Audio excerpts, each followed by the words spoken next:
मैले सधैँ लेख्ने गर्छु आफ्नै देशको गीत। बुझ्नु भने मुस्किल भइगयो दैव तेरो रीत। शान्ति होइजाऊ मेरा देशमा पेट भरुन् गरिबले।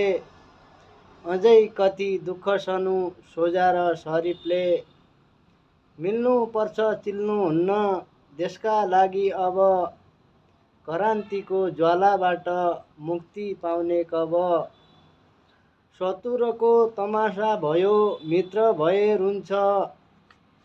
जनताको शासन सत्ता कहिले हातमा हुन्छ।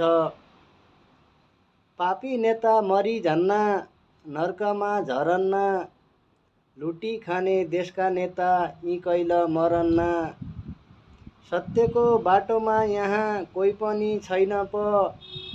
गरिबले सोचे जसो कहिले नि भइन प। गरिबले सोचे जसो कहिले नि भइन प। ल त साथीहरू, देशको समसामयिक विषयवस्तु समेटेर बनाएको देउडा प्रस्तुति बिहानीको फेरि आउने नै छ।